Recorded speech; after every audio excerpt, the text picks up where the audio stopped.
Hola, muy buenas. ¿Eres de las personas que le interesan estos temas de derechos de autor en música? Bueno, si es así, quédate a ver este vídeo porque es un directo que hicimos ayer con un especialista en el tema que es Juan Solaguren. Él es músico, es profesor y es editor de música y tiene una editorial que se llama CM Ediciones. Nada, te dejo ya con la entrevista y espero que la disfrutes. Muy buenas, Juan. Buenas tardes y muchas gracias por tu presentación y por invitarme a este encuentro tan interesante, la verdad. Gracias. ¿Qué tal? Bueno, que estás en Musiquene, ¿no? Por Sí, cierto, estás en Musiquene, que acabas de dar clase, me has dicho. sí, hace media Sí, hora, sí. genial, genial. Bueno, nos saluda por aquí Pablo. Saludos, Pablo. Nos saluda alguien desde Argentina, que no me aparece el nombre. Saludos, genial esto, porque el mundo online es lo que tiene, que puedes juntar a gente de todos los lados y es estupendo. Entonces, a ver, para ir arrancando, ¿vale?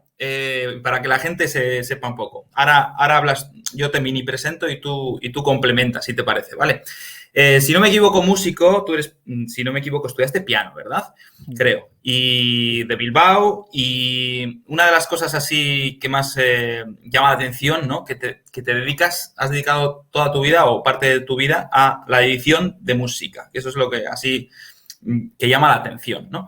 Y claro, tienes una editorial de música, CM Ediciones, que hablaremos al final sobre todo de ella. Y claro, es que aquí a cualquiera que nos esté escuchando, que seamos de coros, directores, etcétera, pues nos surgen muchas dudas porque a veces, yo qué sé, con nuestro coro podemos interpretar una obra y no sabemos qué hay que hacer exactamente. Incluso el famoso derecho de reproducción de después, que siempre nos lo saltamos. Bueno, todo eso vamos a hablar. Pero bueno, que tú siempre me has dicho como que ser músico es muy difícil y por eso me tiré a la edición, ¿no? Cuéntanos un poco más sobre ti, cuéntanos un poco más. Sí, como te decía, muchas gracias, Juan, por la invitación. Uh -huh. Bueno, me presento así muy rápidamente. Me llamo Juan Solaguren, tengo 57 años y mi actividad profesional está dividida en dos partes. Por una parte tengo la editorial, que es CM Ediciones Musicales SL, de la que hablaremos, y por otra parte soy profesor desde el 2001 en Musiquene. En No lo he dicho. Musiquene doy asignaturas relacionadas con la tecnología musical en general y también tengo un par de asignaturas relacionadas con las industrias de la música. Pues Uh -huh. hablamos de propiedad intelectual, de derechos de autor, de lo que está pasando con la música en las nuevas redes, las nuevas realidades económicas y sociales y culturales que rodean la música, etc. Claro. Entonces, bueno, mi formación es un poco peculiar. Yo empecé a estudiar solfeo muy joven, como muchísima gente, y lo dejé porque me aburría mucho. Pero a la vez empecé pues como autodidacta a tocar el piano en casa, porque teníamos un piano, acordeón, con grupos, con amigos, y cuando tenía pues 17, 18 años solía tocar bueno, pues tenía grupos en los que tocaba, como pues, grupos de rock, de folk. Empecé a hacer bastantes cursos de forma autodidacta para Uh aprender -huh. otros estilos de música, como jazz y demás.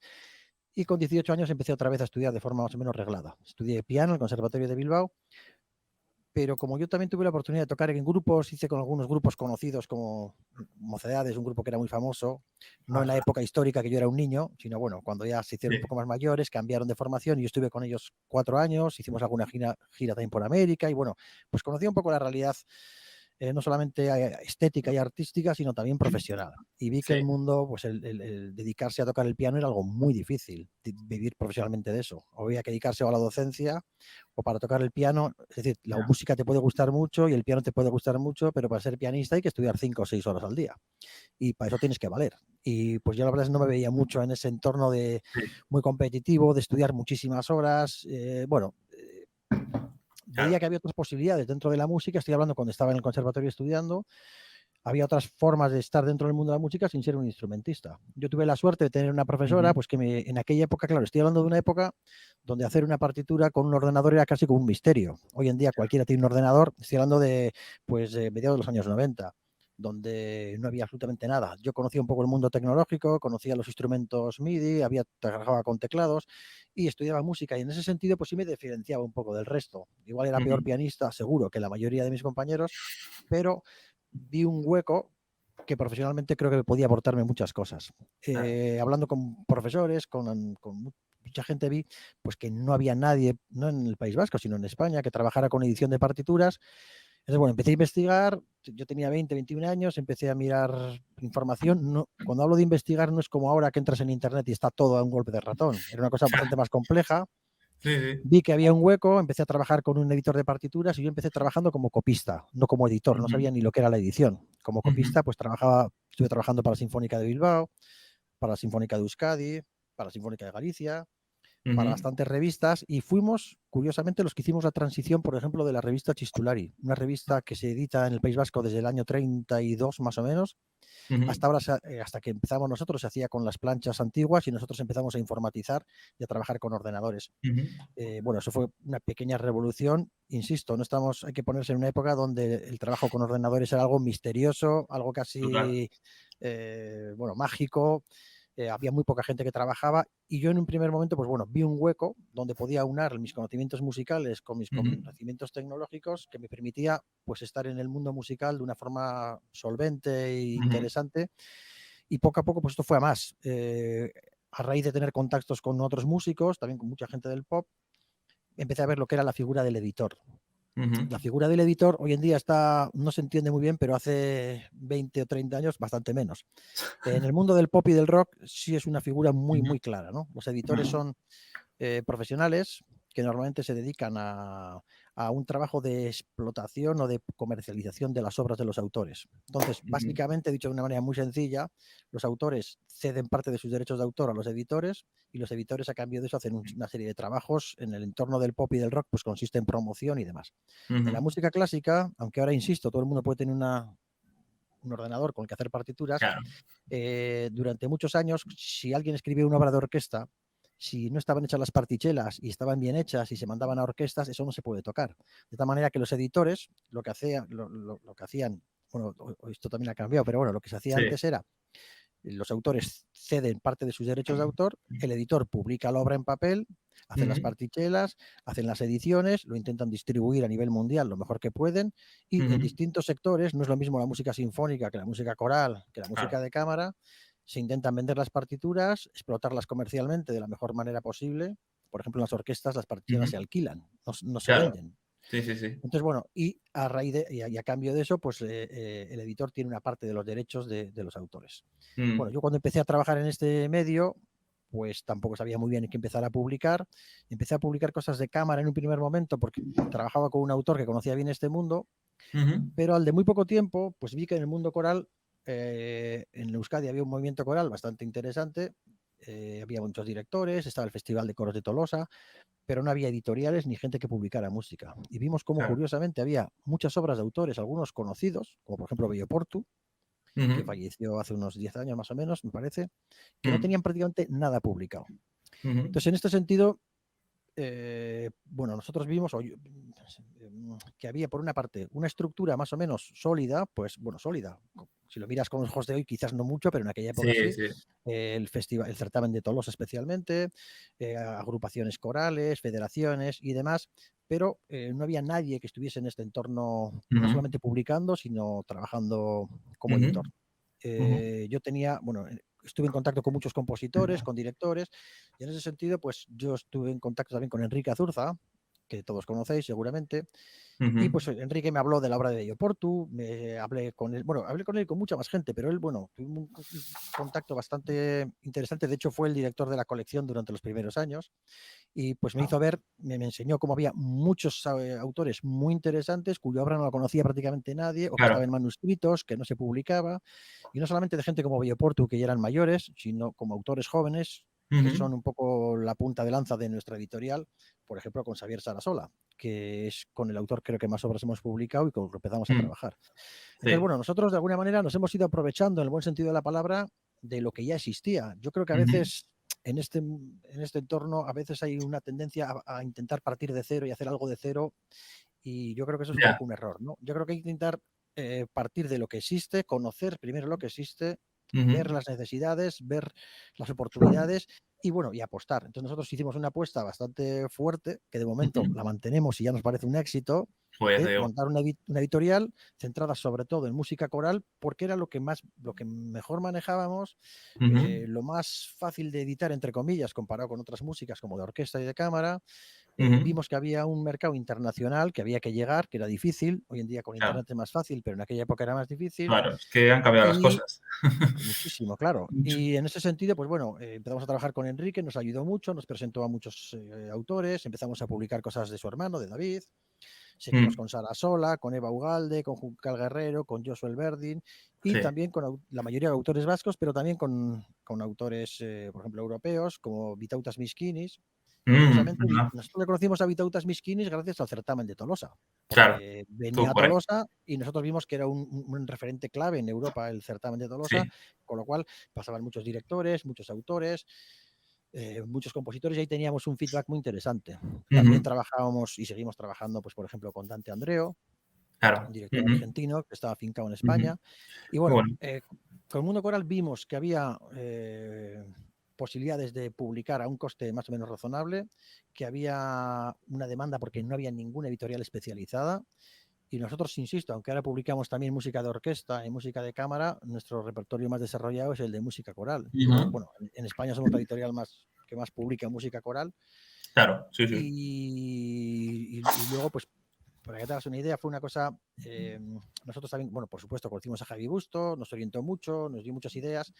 Y, por ejemplo, pues el primer cliente que empezamos a tener fuera de España fue en Japón, un cliente muy, muy potente con el que Javi Busto había trabajado, nos presentó, hablamos con él.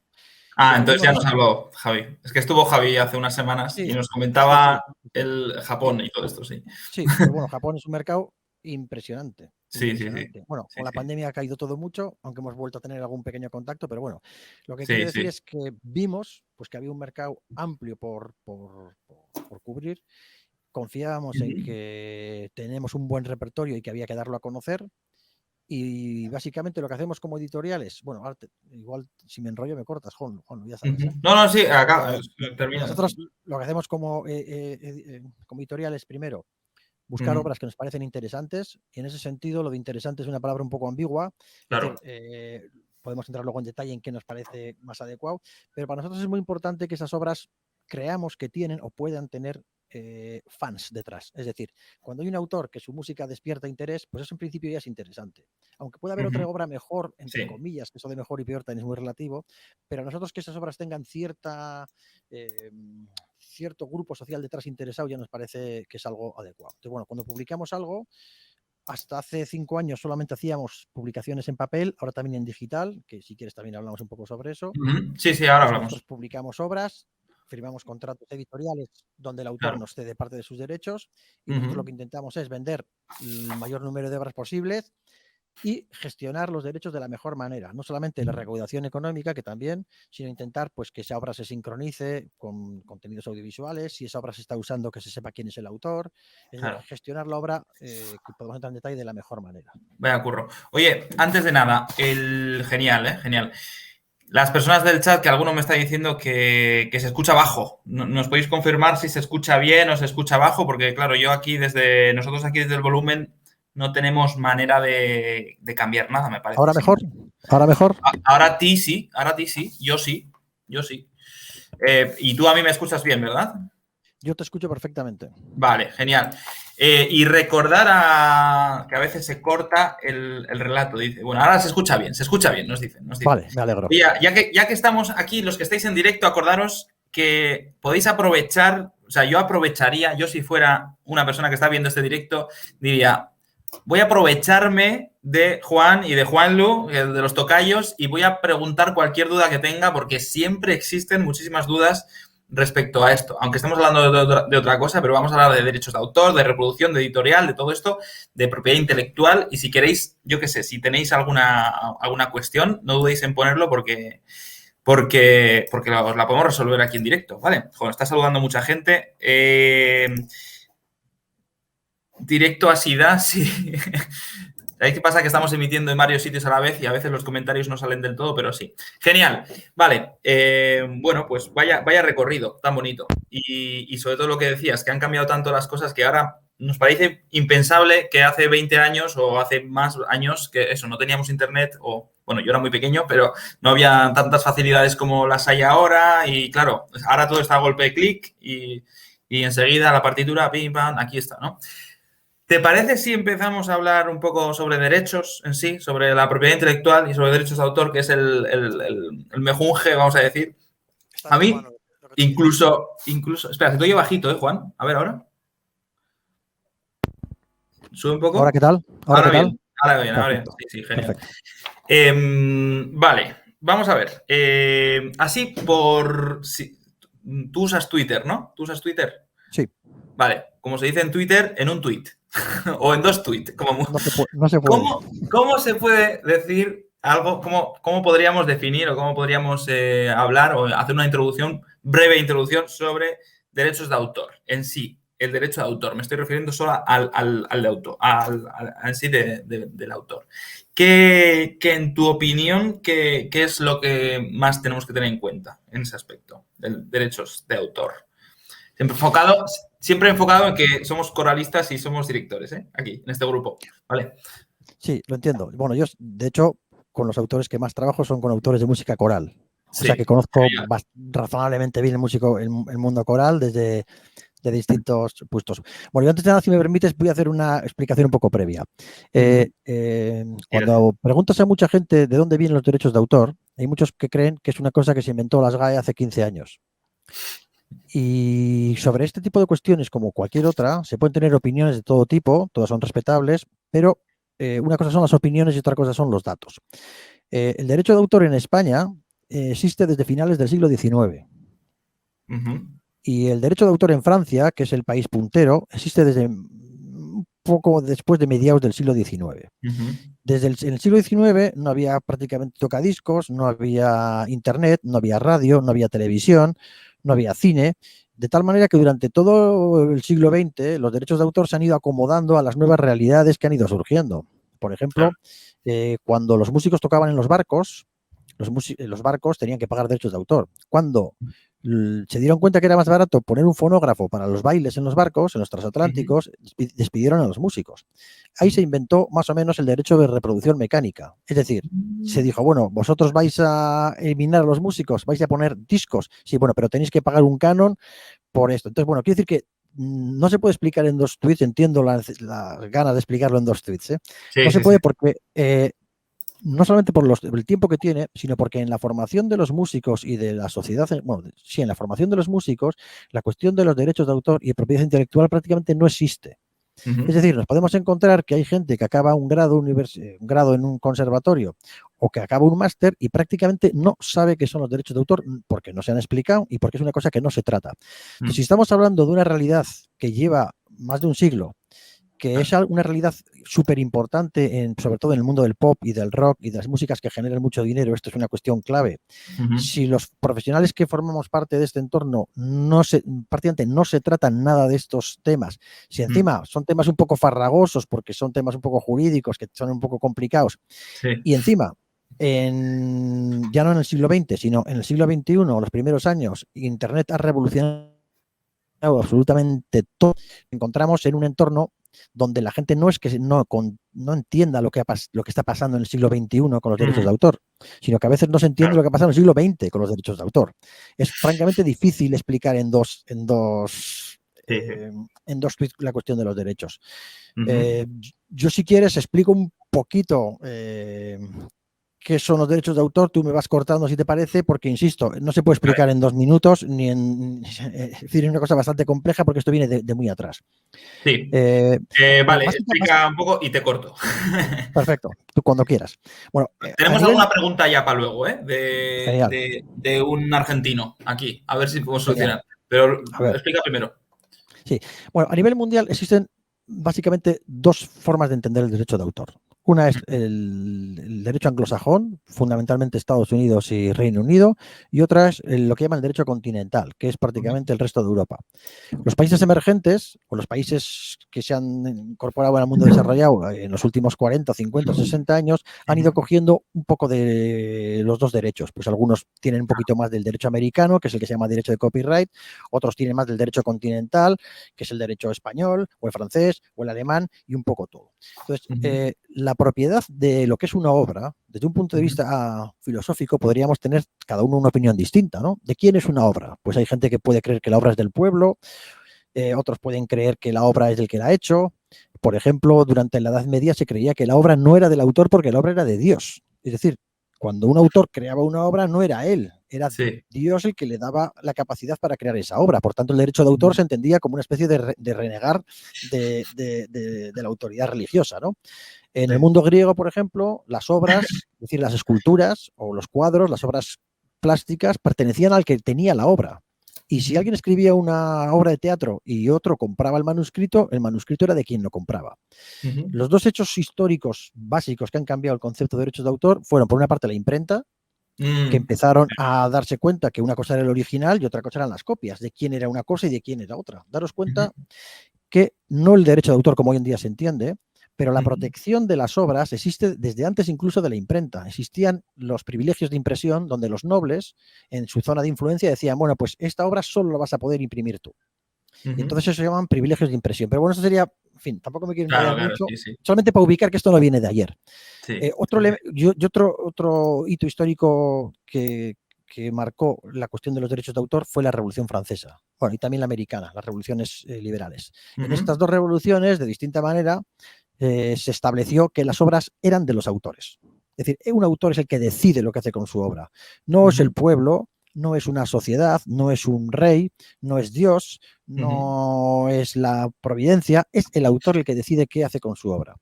Desde la Revolución Francesa hasta nuestros días han pasado muchas cosas, como todos sabéis, sí, sí, y sí. toda esta legislación ha ido cambiando mucho, se ha ido adaptando a muchas circunstancias y se ha ido renovando.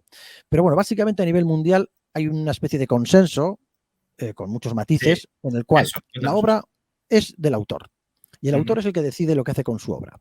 Lo que pasa que la ley reconoce que la creación es un acto que forma parte de la esencia de una persona y le da una serie de derechos que no le da, por ejemplo, el fabricante de sillas o al que fabrica, por ejemplo, de forma industrial cualquier otro objeto.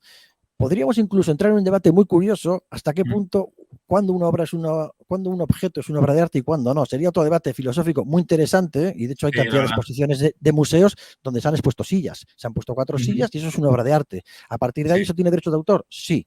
Si esa silla se está usando en un bar, ¿tiene derechos de autor? No. Es decir, la frontera en la creación es una cosa complicada, evidentemente. No estamos hablando de una matemática, sino que estamos hablando, pues bueno, de una frontera a la hora de decidir lo que es una obra o lo que no es una obra. Claro. Pero bueno, sin entrar en cuestiones tan filosóficas, más o menos lo que podemos entender todos, que es una creación artística, por poner un ejemplo, el sistema americano es un sistema bastante más mercantil que el europeo.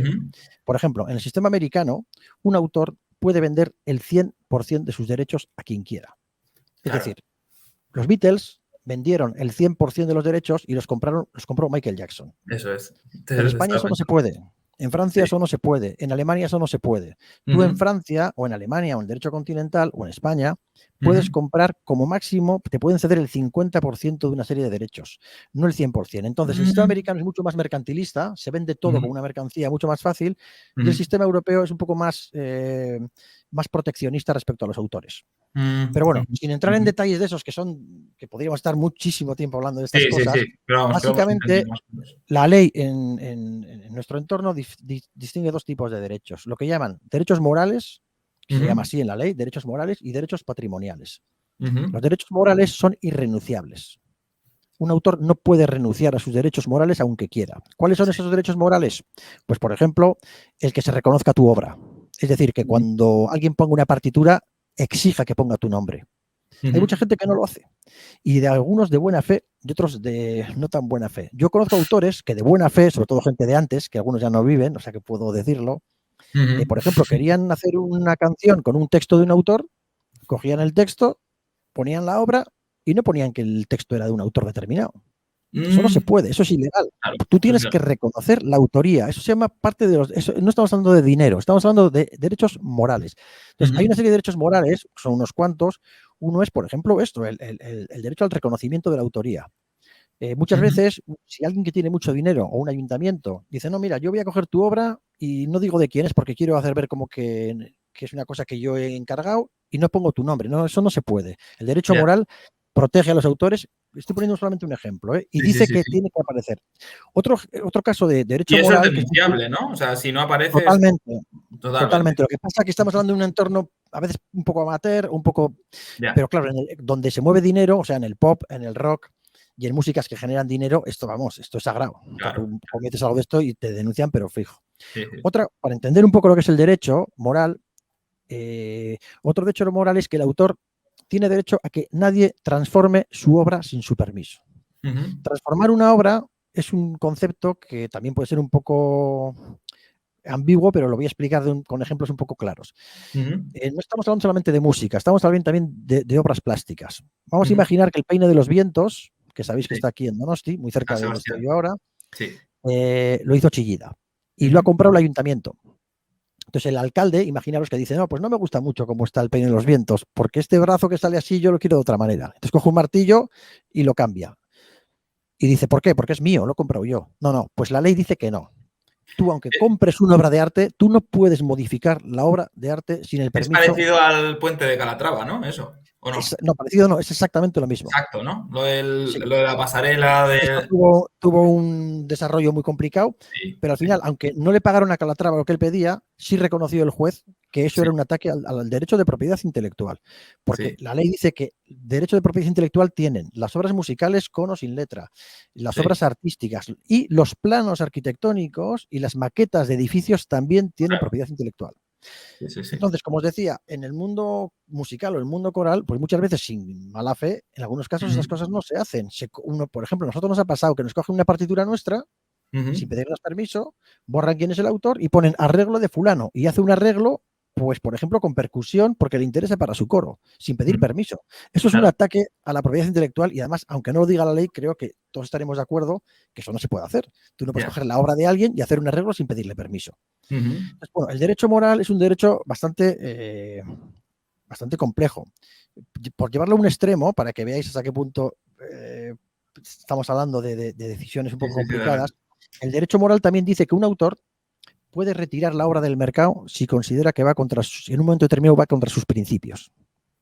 Es Ujú. decir, Vale. no sé si conocéis, los que tenéis igual mi edad, conocéis a Cat Stevens. Cat Stevens Ujú. era un cantautor folk de los años 70 y Ujú. cantaba canciones del amor libre, pues lo que se cantaba en esa época. Cat Stevens hace unos 15-20 años se convirtió al Islam. Se Ujú. convirtió al Islam antes de las Torres Gemelas, o sea, cuando no tenía una carga quizás tan compleja como pueda tener ahora. Se convirtió al Islam y renunció a muchas de sus letras y de sus canciones, porque decía, no, Ujú. no, esas canciones ya no me representan. De tal manera que intentó quitarlas del mercado. Entonces la ley dice, sí, sí, tienes derecho moral, pero también es verdad que si alguien ha invertido dinero en tu obra, pues tiene derecho a recuperarlo. Pero en cualquier Claro. caso, aunque se haga o no, la ley entiende que un autor Ujú. después de hacer su obra, si va contra sus principios morales, no Ujú. estéticos, sino Ujú. morales, puede intentar retirarla. Bueno, quiero decir Ujú. con esto que el derecho moral en sí mismo sería para estar mucho tiempo hablando y es una cosa Sí, sí, sí. bastante compleja. Solamente quería apuntarlo Ujú. un poco para ubicarnos. No, pero Y por interesante, otra muy parte, interesante. sí, y por otra parte están los derechos patrimoniales, los derechos económicos, donde se mueve el dinero. Entonces, Ujú. el autor en La principio tela, tiene la derecho, tela. eso es, bueno, que en el mundo coral no es mucha, la verdad, pero bueno, en el pop o en el rock o en música de cine, por ejemplo, en las bandas Ujú. sonoras, estamos hablando ya de un negocio pues realmente Claro. importante, ¿no? Se mueve mucho Ujú. dinero. Pero bueno, no digo que se mueva dinero en plan peyorativo, como si fuésemos hablando de No, gente que no. roba. Estamos hablando de una profesión, como los Sí, sí, abogados sí. ganan dinero o los ingenieros o los panaderos, ¿no? Totalmente. Sí, sí, sí. Bueno, el derecho patrimonial también es una cosa bastante complicada, pero básicamente es el autor el que tiene el derecho de decidir Ujú. sobre la reproducción de su obra, si se hacen partituras o no, lo decide el autor, sobre Ujú. si su música se graba o no y sobre su música se interpreta o no. Lo que pasa es que la ley también entiende que hay una serie de límites, es decir, yo, por ejemplo, la ley no permite que si yo soy un autor, yo puedo escribir una obra y decir, bueno, este coro sí quiero que cante mi obra, este coro no quiero que cante mi obra. Eso tampoco se puede hacer. Entonces, Ujú. cuando un autor ha publicado su obra ya cualquiera la puede cantar y cualquiera la puede interpretar, pagando una serie Vale. de costes de derechos de autor, pero el autor no es una persona que arbitrariamente puede escoger tú si la quiero que la cantes y tú no quiero que la cantes, ¿no?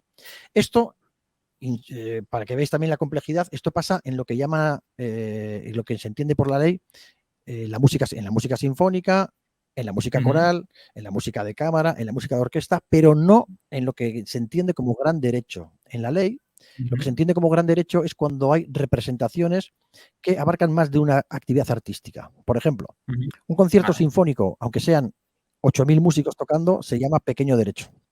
Pero una representación artística donde aparte de música hay zarzuela o hay ópera o hay representación teatral, eso es gran derecho. El teatro es gran derecho. La zarzuela es gran derecho, la ópera es gran derecho. Un teatro, aunque sea solamente la coreografía y la danza, es gran derecho. Entonces, para hacer gran derecho, si tú quieres montar una obra, tienes que pedir permiso directo al autor y el autor te tiene que conceder el permiso para hacer esa obra. Por eso, hace cosa de unos 15 años, Nacho Duato, que estaba muy enfadado con el ministerio, prohibió que sus danzas y sus coreografías se representaran en España. Es decir, tú sí puedes prohibir o puedes no dar permiso para que alguien interprete una obra dramática tuya o coreográfica, pero no para la música.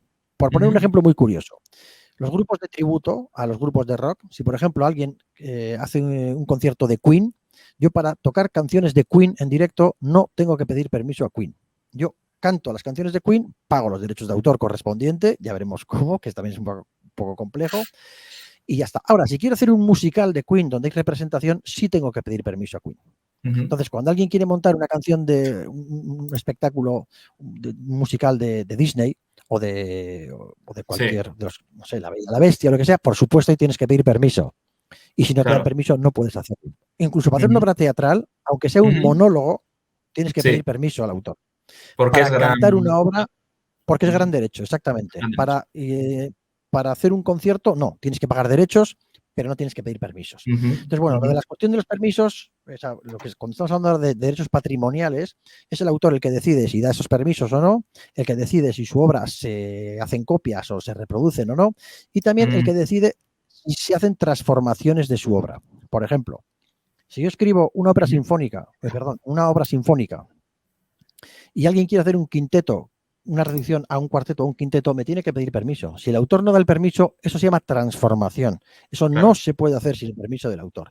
Si yo tengo una obra coral para coro mixto y alguien quiere adaptarla para coro de mujeres con percusión y con piano, eso es una transformación. Eso no se puede hacer sin el permiso de los autores. De los autores o de quien tengan los derechos. Que y eso se hace, vamos. Continuamente. Pero también es verdad que en la música hay una especie de consenso donde no cualquier cosa se considera transformación. Por ejemplo, una transformación pura y dura en literatura sería una traducción. Si yo escribo una novela en castellano y alguien quiere traducirla en inglés, eso es una transformación, evidentemente. Y de hecho, ese trabajo tiene derechos de autor también. El traductor tendría sus derechos de autor. Por ejemplo, si yo tengo un cuarteto y de ahí hago una sinfonía, eso evidentemente es una transformación.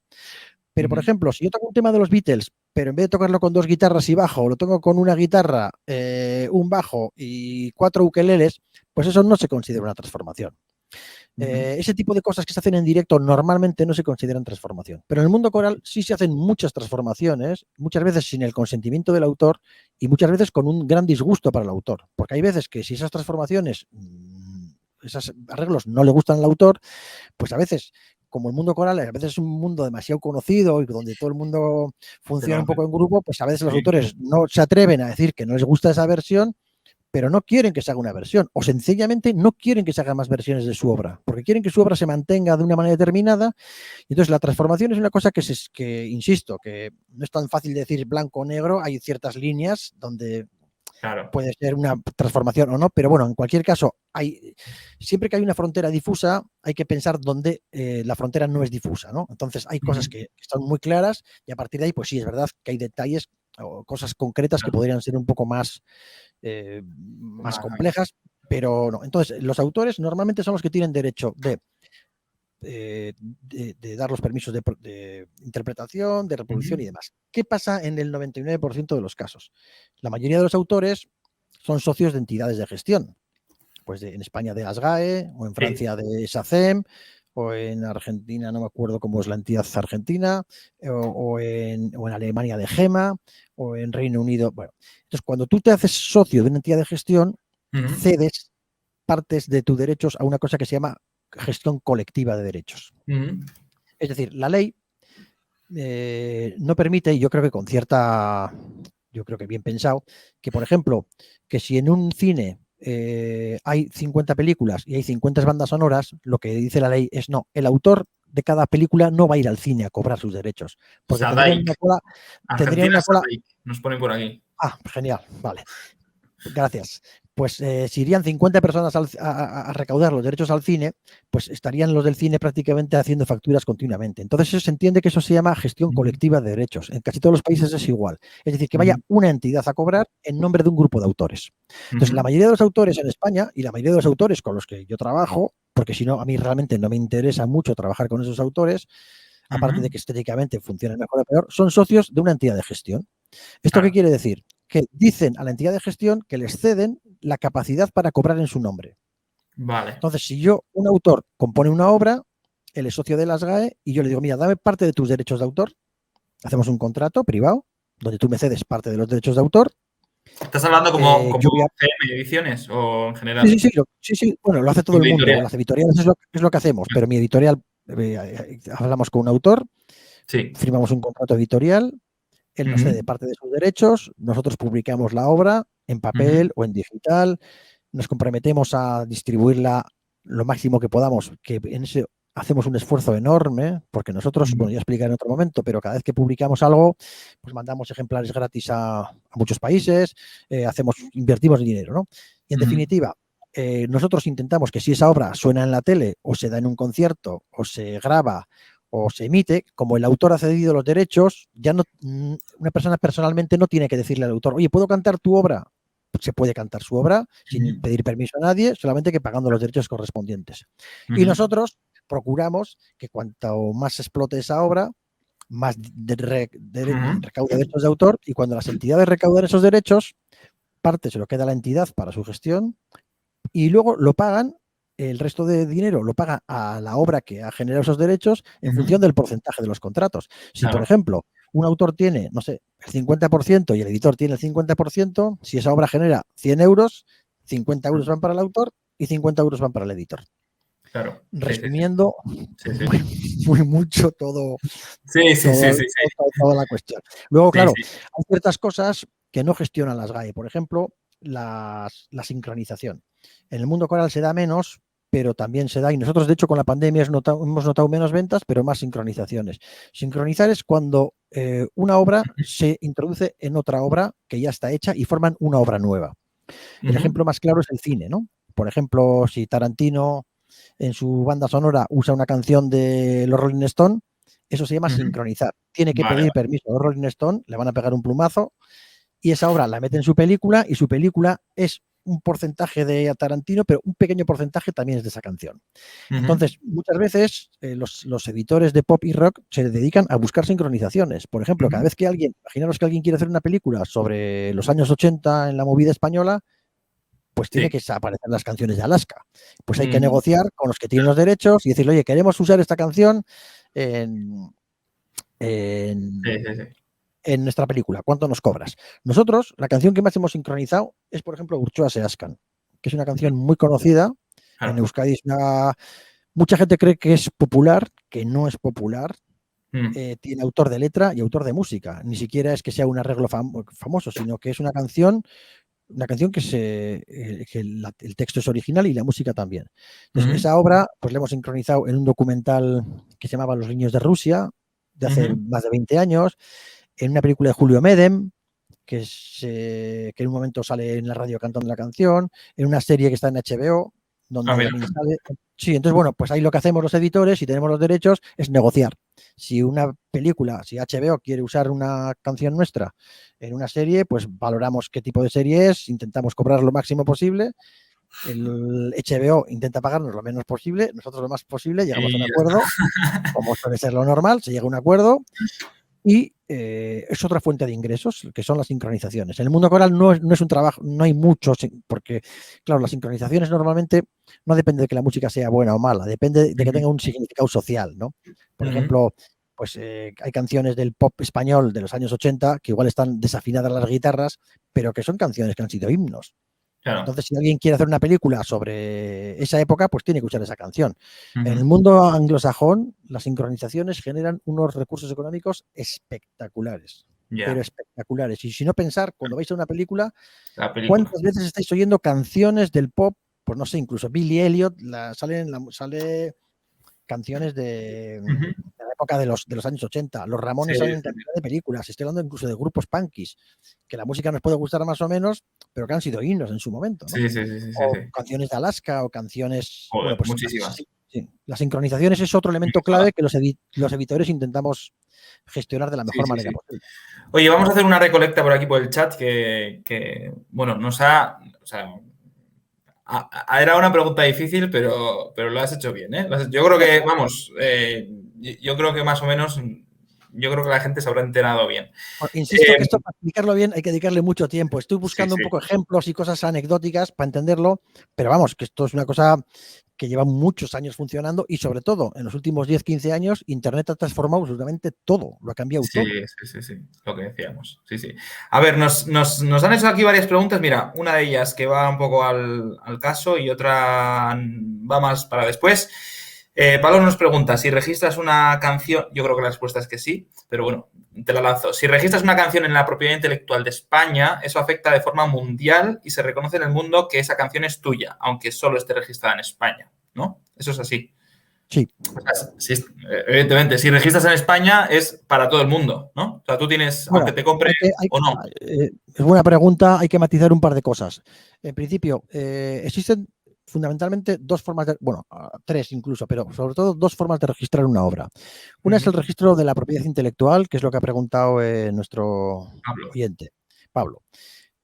El registro de la propiedad intelectual es un registro público, es un registro del Ujú, Estado, es como si fuese un registro notarial. Entonces tú ujú, vas mañana a las 10 de la mañana y el funcionario que está en el registro dice, fulano de tal ha traído esta partitura y dice que la letra y la música es suya.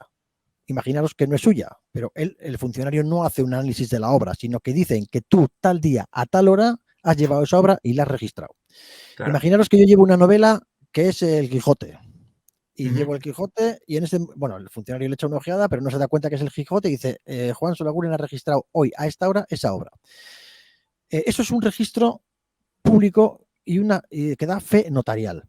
¿Qué puede ujú, pasar? Que si dentro de un año alguien está usando nuestra obra, vamos a imaginar que en vez del Quijote, Pablo ha registrado su obra de verdad, ujú, si al de un año alguien está usando la obra de Pablo, Pablo dice, no, no, esta obra es mía. ¿Y cómo nos demuestras que es tuya? Porque la registré hace un año y está ujú, registrada en el registro de la propiedad intelectual con el sello, de tal manera que ujú, eso tendría valor. Y si, por ejemplo, en Alemania alguien coge su novela, la ha traducido y la publica en alemán, efectivamente en el registro español pone que está registrado tal día a tal hora. Claro, si la obra no es exactamente la misma, y si hay cierto tipo de cambios, esto podría ser una batalla legal compleja y complicada. Y de hecho, incluso en España ha habido veces que ha habido batallas legales con esto muy complejo, porque no estamos hablando de alguien claro. que engaña al 100% con la obra, sino que la obra es parecida, que coge ciertos títulos, que coge ciertos capítulos. Entonces podríamos entrar ahí en una batalla Claro. compleja. Ahora, Sí, de sí. forma general, el registro de la propiedad intelectual, como preguntaba Ujú, Pablo, efectivamente tiene un valor notarial mundial. Otra cosa es que hay que demostrarlo. Y la ujú, otra manera de registrarlo es registrarlo en una entidad de gestión, en las GAE. No tiene el mismo valor notarial porque no es un organismo público, pero sí tiene claro, un valor real en los juzgados. Es decir, si cuando tú registras una obra en las GAE, puedes demostrar, porque hay que registrar con la partitura o con el sonido incluso, depende qué claro. tipo de obra sea. Entonces Depende. tú Sí, sí puedes decir, tal día, a tal hora, yo registré esta obra que con esta claro. partitura y con este audio. Sí, sí, perfecto. Vale, y luego hay otra pregunta, pero como vamos a hablar es más para CM. Entonces luego hablamos. Una cosa, así vamos a bajar a un ejemplo claro, ¿no? Porque aquí habrá muchos coralistas y directores y tal, y típicas dudas que yo también he tenido y tengo, ¿no? Imagínate, nosotros, como yo mismo, yo como director o como coro, no sé qué, compramos una obra, por ejemplo, ACM Ediciones, ¿no? Pues compramos, no sé, ¿qué tenéis? A ver, Isabel Sarasola, ¿qué tenéis? Pues todas, ¿no? Casi todas. Pues Sulufraya tenéis, por ejemplo. Sí. Pues Sulufraya, compramos Sulufraya, ¿no? Compramos 30 copias a los coralistas, todo, no sé qué, no sé cómo. Vale. a la hora de hacer el concierto que queremos hacer, nosotros podemos interpretarla sin avisar a nadie, o tendríamos que avisar a alguien o no, o depende de dónde esté, o depende si cobro o no el concierto. ¿Cómo iría eso? Sí, buena pregunta. Voy a intentar, bueno, hay muchos casos, pero en principio no, esa respuesta no es difícil, esa respuesta es bastante fácil. Para hacer comunicación pública, es decir, para hacer un concierto en directo, para emitir en radio, para dar un concierto, para hacer lo que llaman comunicación pública, no hay que pedir permiso a los autores ni a los editores. Entonces, sí hay que comprar las partituras, cosa que, en fin, no se compra mucho, pero bueno. Compras las partituras, haces un concierto y hay que pagar derechos de autor, eso sí. Y si quieres, ahí sí te explico un poco las casuísticas que puede haber. Pero no tienes que pedir permiso a nadie. Haces el concierto y se acabó. Si lo emites en radio, lo mismo. Otra cosa es cuando se graba el concierto y luego se emite. Hoy en día esto sí es una cosa un poco más complicada. En principio, para grabar un concierto y emitirlo sí habría que pedir permiso al autor. Pero para hacer un concierto, no. Para hacer un concierto no, pero para grabar sí. Vale, ok. Si lo grabas. Vale. Y luego, en cuanto a los pagos de derechos, también esto es una cosa que parece muy compleja, pero tampoco es tanto. Normalmente, cuando los derechos de autor, muchas veces son los coros los que creen que tienen que pagar ellos los derechos. Pero lo que a veces no saben, o no sabéis, o se desconoce, es que en muchas instituciones lo de los derechos está totalmente normalizado. Por ejemplo, las orquestas sinfónicas, empezando por agrupaciones muy estables, ¿no? Y con un presupuesto económico potente, las orquestas sinfónicas todas pagan derechos de autor sin problemas. Las temporadas de cámara de las orquestas sinfónicas, que ahí suele haber muchas veces conciertos corales, se pagan, o sea, muchas orquestas sinfónicas tienen, como sabéis, temporada de cámara, donde a veces hay coros. Todo eso se pagan ya las orquestas sin ningún problema. Las temporadas en teatros un poco con cierto nombre y demás, sin ningún problema. Las temporadas que organizan muchas veces, pues desde la Caixa a otras entidades, esto se paga sin problemas. Otra cosa es que a veces las GAE no sabe el programa que se ha cantado y no sabe cómo pagar. Pero en principio, ¿dónde suelen surgir los programas? Pues los problemas, pues muchas veces cuando el propio coro es el que organiza el evento. Y es el coro el que tiene que pagar los derechos. Para ellos es un coste más que tienen que pagarlo de su bolsillo. Pero bueno, esto es otro tema, ¿no? Ahora, en principio, los derechos de autor funcionan. Si hay taquilla, se cobra un porcentaje de taquilla, las GAE, no nosotros. Sí.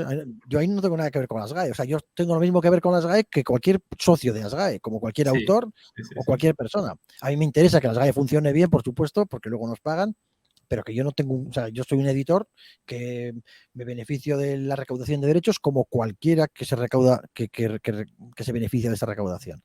Eso lo lleva sí. Exactamente. Si hay un concierto en directo, las GAE cobran un porcentaje de taquilla. Y si no se cobra taquilla, si no hay taquilla, por ley, las GAE debería de cobrar un porcentaje del caché. Y si no sabe el caché del grupo, las GAE cobra una cantidad fija, que creo que son unos 60 o 70 euros, me parece. Más o menos, no estoy seguro. Pero ¿y si nadie cobra? ¿Si es benéfico? En principio, si es benéfico, también habría que pagar derechos de autor, en principio. Pero ¿qué es lo que está pasando en realidad? Que las GAE a veces han recibido bastantes quejas, bueno, bastantes quejas, ha recibido una mala campaña mediática y muchas veces si es un concierto benéfico, a veces las GAE ni siquiera va a cobrar. Quizá pues paso de todo y no cobro. Claro, ¿quiénes son los que se perjudican? Pues los autores y los editores. Claro, sí. Mira, en nuestro entorno, por no dar nombres muy concretos, en nuestro entorno, el País Vasco en concreto, pues hay una serie de algunos conciertos que se hacen todos los años de instituciones benéficas que organizan conciertos corales. Entonces, claro, a mí me llamó una vez, bueno, más de una vez, gente de las GAE y me dice, mira, Juan, van a cantar obras vuestras de CM Ediciones, pero si vamos a cobrar, vamos a tener un problema mediático. ¿Y qué hacemos? Vamos a cobrar tanto dinero y le dices, pues no vayas y no cobres. Claro, lo curioso es que la luz cobra, el autobús cobra, los que toman las Coca-Colas se cobran, el que está ahí es todo el mundo cobra menos los derechos de autor. Y eso en el fondo yo creo que es perjudicial para los propios músicos, más que para los músicos, para los autores y para la propia estructura. Pero bueno, esto es otro asunto. Totalmente. Ahora, contestando a tu pregunta, para tocar en directo, para hacer un concierto, no hay que pedir permiso. ¿Y si luego quiero subir el vídeo a YouTube? Eso es el tema clave y crucial de ahora. En principio, en el mundo americano esto está clarísimo que sí. De hecho, nosotros en la pandemia hemos notado que sí. En el mundo, en el derecho anglosajón, hay que pedir derechos. Hay que pedir... No, hay que pedir derechos. Hay permisos para subir un vídeo a YouTube. En el mundo anglosajón está clarísimo. Ujú. La ley cambia un poco en Europa, pero ahora lo explico. Entonces, nosotros en Ujú. la pandemia hemos notado cómo hemos vendido muchas menos partituras y el negocio ha caído muchísimo, pero por otra parte, de Estados Unidos nos han pedido muchos permisos para subir Sí, obras. sí. En España, en principio, también hay que hacerlo. ¿Qué es lo que pasa? Que cuando estamos hablando del mundo coral, estamos hablando de un mundo igual más amateur que el mundo de las orquestas, Mm. y entonces es un poco más difícil seguir un poco el control. Y hay muchísima gente que pone vídeos, los sube y no pasa nada. Y muchas veces las editoriales, pues tampoco protestamos, pues porque sería entrar en una dinámica Ya. un poco complicada y no se dice nada. Pero, por ejemplo, en el mundo de las orquestas, esto está súper controlado, súper Ujú. estructurado y sobre esto no hay ninguna discusión. Pero Vamos. en sí, si queremos ser legales, ¿qué tenemos? ¿Que pagar una cuota o pedir permiso? Simplemente. Pedir permiso. Pedir permiso. En Sí. caso de autor y editorial, a los dos. O a la No, editorial. buena pregunta. Esto sí que es una pregunta interesante que nos pasa a menudo. Y esto es normal, ¿eh? Muchas veces hay gente que quiere dirigirse al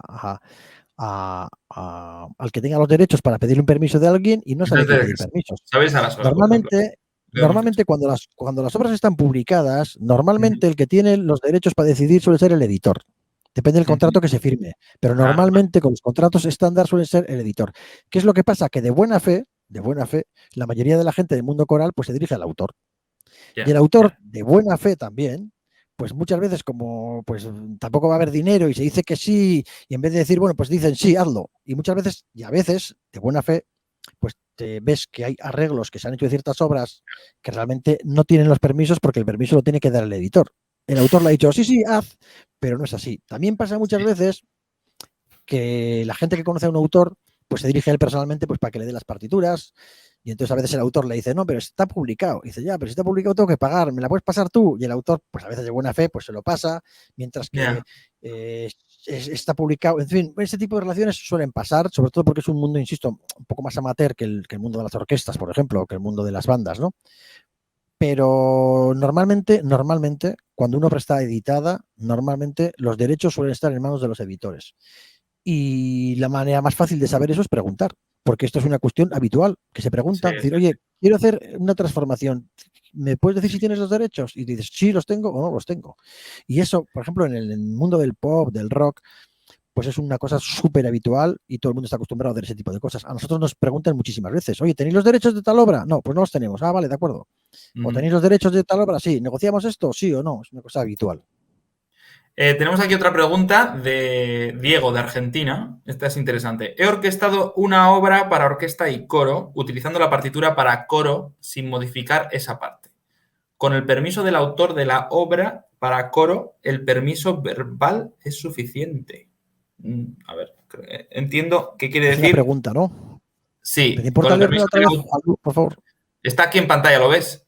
He orquestado una obra para orquesta y coro, utilizando la partitura para coro sin modificar esa parte. ¿Vale? O sea, entiendo que ha cogido una parte de la partitura o entera, no sé, sin modificarla, vamos a decir.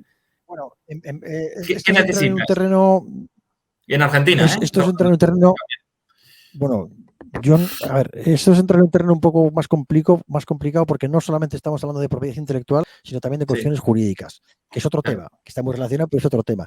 Yo no conozco la ley argentina a fondo, he leído algo porque precisamente en el máster que estamos en Musicanet tenemos mucha gente de Sudamérica, en concreto de Ah, mira. Argentina. Sí, este año hay 3 alumnos. Y bueno, pues he leído un poquito, pero no soy un experto, ni mucho menos. Ujú. En general, exceptuando algún país del norte de Europa, en el resto, si no está por escrito, es muy difícil que tenga valor. Mm. Eh, sobre la cuestión de arreglos es un tema complicado, bueno, complicado no, es un tema que tiene muchas variables. En principio, Ah, no, perdona, es en Euskadi, que me he equivocado yo. ah, Es en Euskadi, no vale, es Argentina. bueno, Pero bueno, es entonces, que me he liado con otra pregunta parecida que nos han hecho antes de. Vale, me he liado yo, me he liado yo.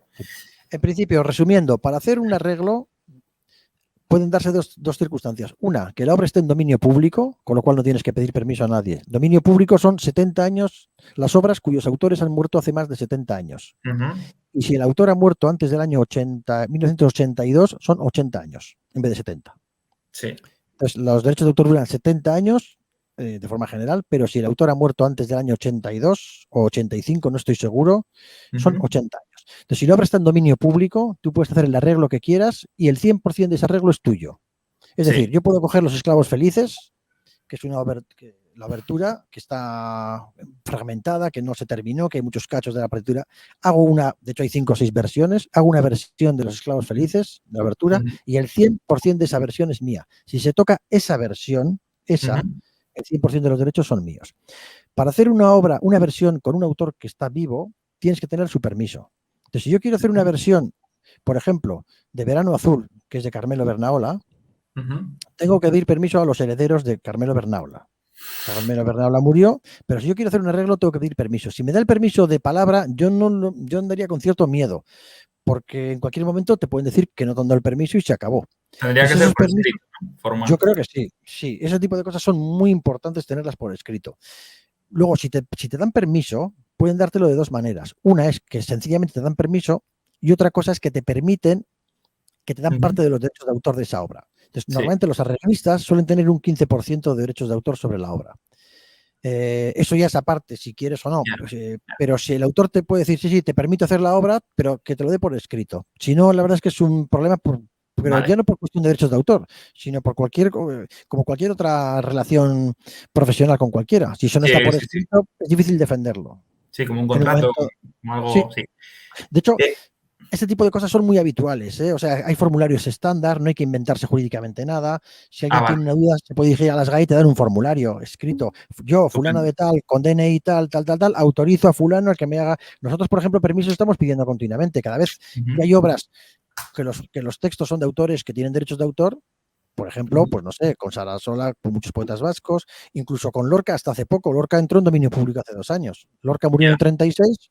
Claro, tiene 80 años de derechos de autor, entró en dominio público hace 2 años, pero hasta hace 2 años, pues nosotros hemos publicado mucho de Dante Andreo con textos de Lorca y pedíamos permisos y negociábamos con los herederos, que lo lleva en concreto una fundación en Madrid, la Fundación García Lorca. Entonces los contratos los hacíamos a 3 partes, parte el autor, parte el autor del texto y parte nosotros. Y cuando alguien hace un texto con un poeta vivo, hay que pedirle permiso, el poeta te da permiso por escrito, nosotros después hacemos un contrato editorial con el autor, con el poeta y con nosotros. Vale, interesante.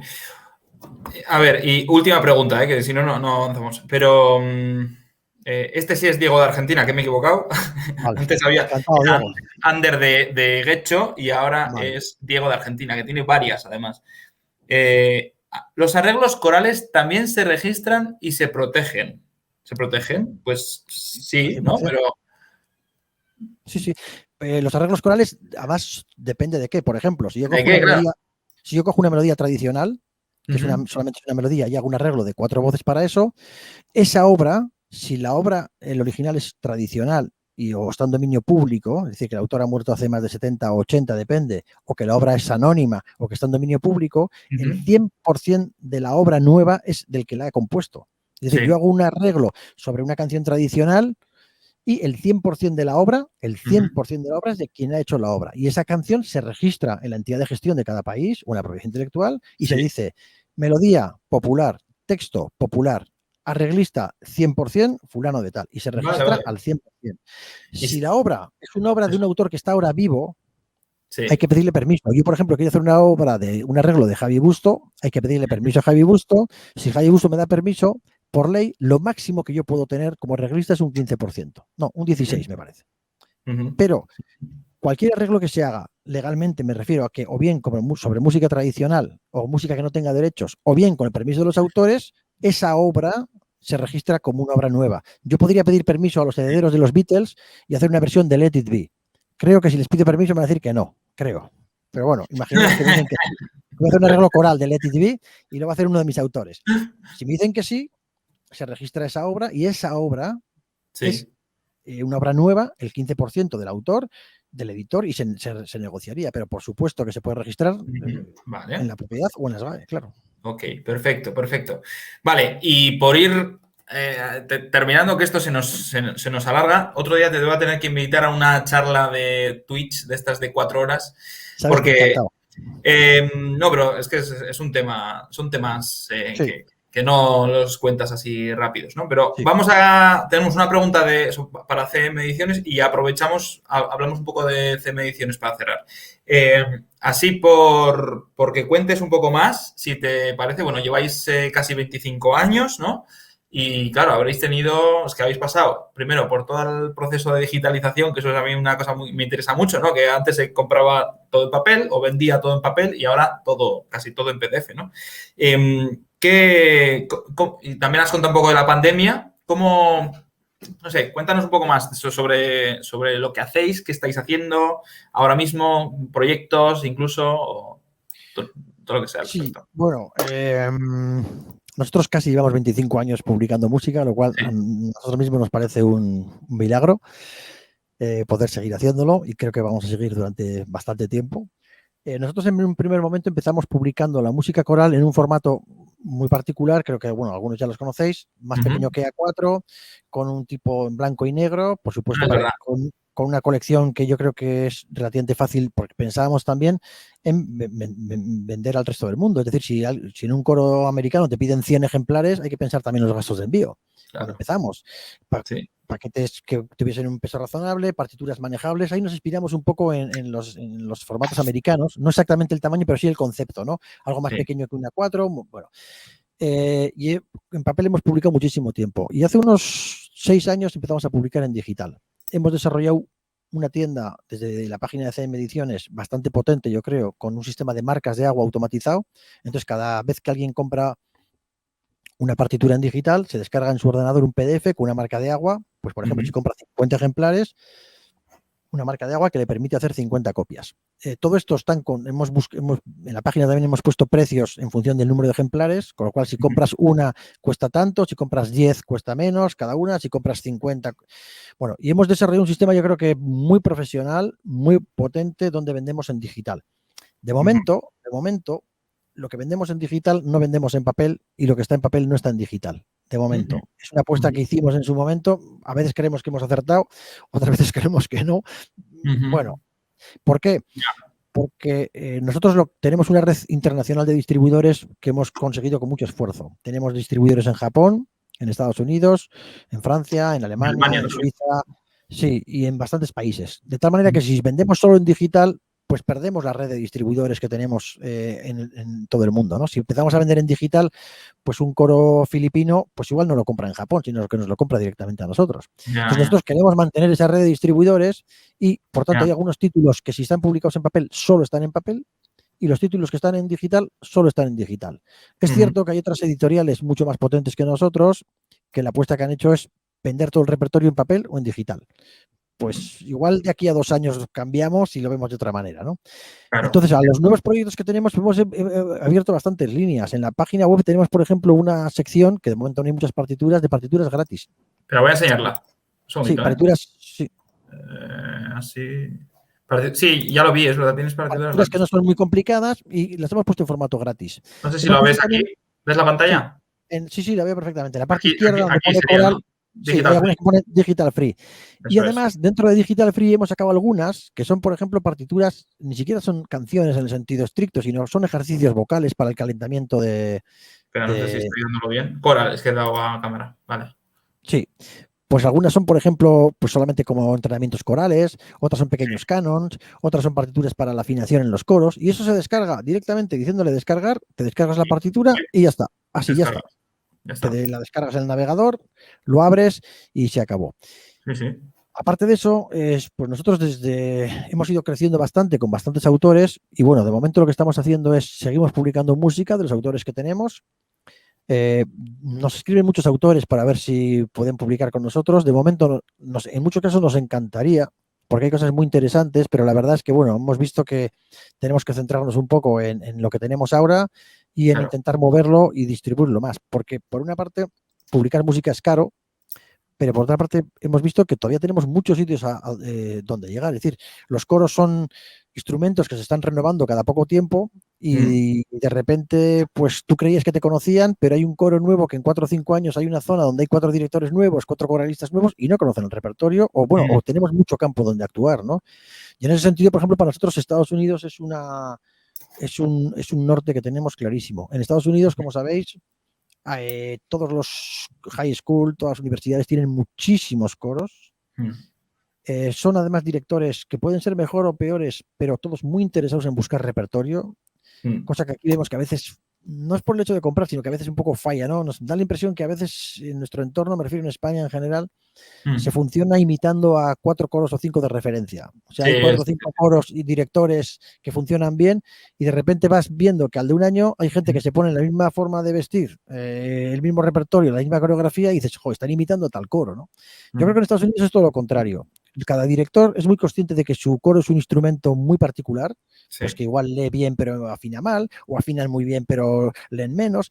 Bueno, cada coro tiene sus particularidades, ¿no? Yo creo que la labor de un director precisamente no es imitar a otro director, sino conocer bien su instrumento, su coro y buscar repertorio para su coro. Entonces, en ese sentido vemos que, por ejemplo, en Estados Unidos es muy habitual que tenemos muchas más visitas a veces de Estados Unidos que de aquí, porque están muy interesados en buscar obras, igual no son obras tan conocidas o tan famosas, pero que se adaptan muy bien al coro en ese momento.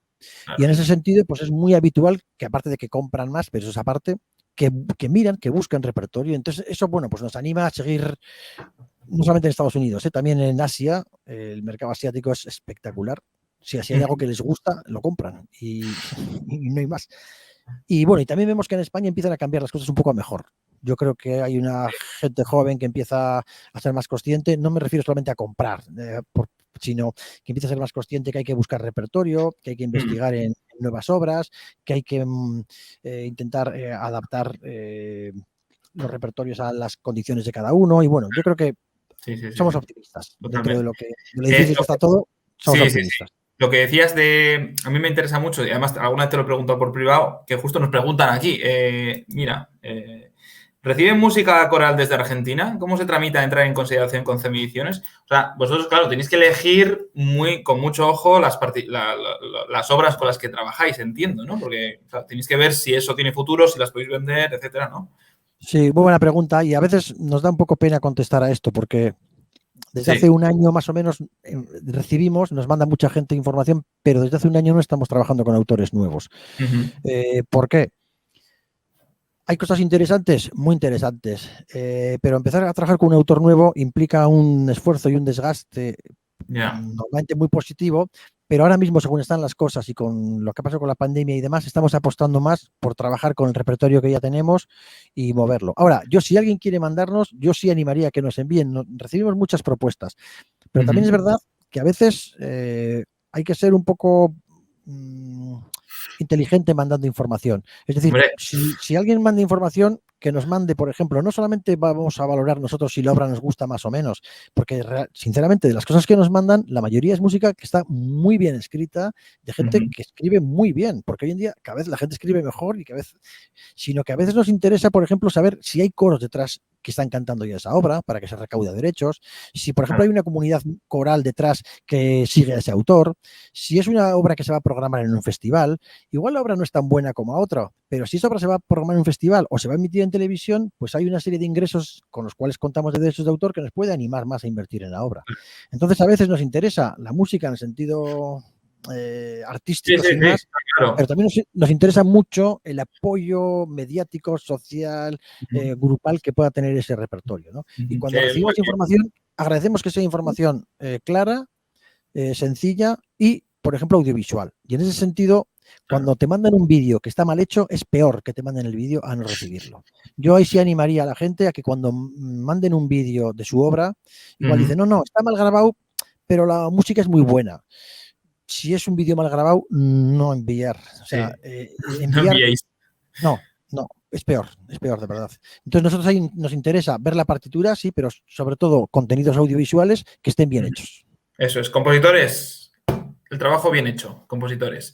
Que al final quiero decir que, insisto, que la mayoría de lo que nos llega es música que de verdad que está muy bien hecha. Me refiero al trabajo bien hecho, no de componer, sino el trabajo que hay después, que a veces no se le da esa importancia. Sí, el cómo envuelves todo, el vídeo, la calidad del vídeo, si tienes referencias, yo qué sé, si la obra gana un par de premios, igual también te interesa, o si... Mucho. Entonces, claro, eso un poco así. Vale, y y nada, ya he puesto por aquí, mira, he puesto por aquí la web de CM Ediciones para quien quiera enseñar, para quien quiera entrar y mirar, etcétera. Y también vamos a poner, cuando dejemos el vídeo grabado, o sea, el vídeo subido, lo ponemos ahí en la descripción para que la gente pueda visitar, ¿vale? Oye, se me han quedado muchas cosas en el tintero, ¿eh? Yo creo que voy a hacer contigo como con Javi Busto, que al de 3 meses te vuelvo a llamar. Cuenta conmigo, José Juan, para lo que quieras. Y yo creo que ha servido, sirve porque hay muchas, o sea, porque primero hay muchas dudas y luego es que tenemos aquí una cultura, sobre todo hablo de España, ¿eh? Y yo todavía sigo viendo mucho la cultura de la fotocopia, de todo esto, estaréis cansados de todo esto. Yo siempre intento con mis coros coger, comprar, llamar, no sé qué, tal, no sé qué, pero creo que todavía existe, aunque tú dices que va mejor, supongo que irá mejor, supongo, pero que todavía existe la cultura esta de... O sea, ¿se vende ahora más en PDF o se vende más en papel?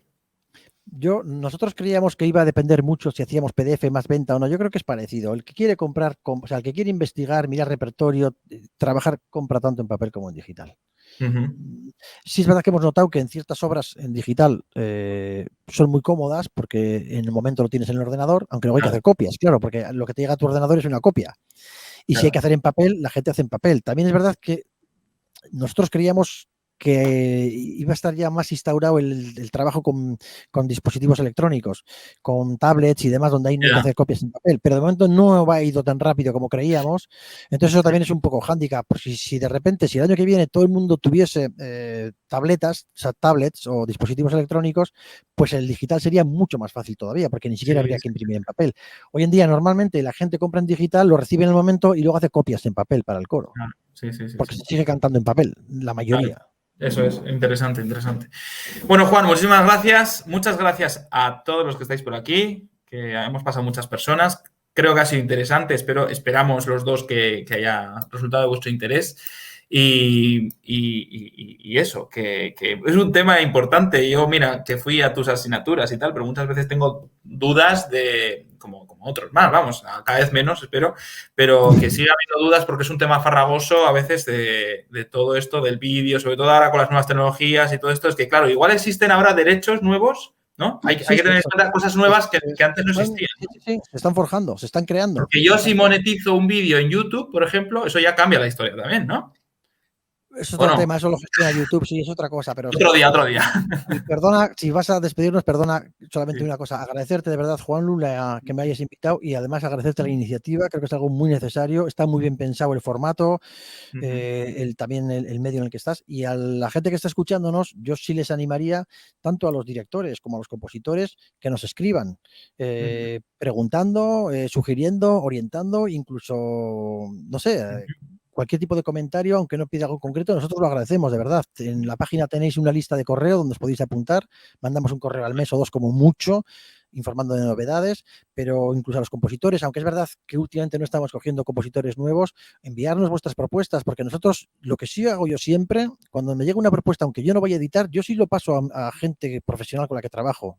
Otros directores, compositores, programadores, y siempre puede haber algo interesante. Yo os animo a que nos mandéis, si queréis, información, tanto a los compositores como a los directores, si queréis preguntarnos, pues mira, tengo un coro de niños que afinan muy bien, pero tienen poca tesitura, ¿qué repertorio nos recomiendas? Bueno, pues estamos encantados de charlar con vosotros y de...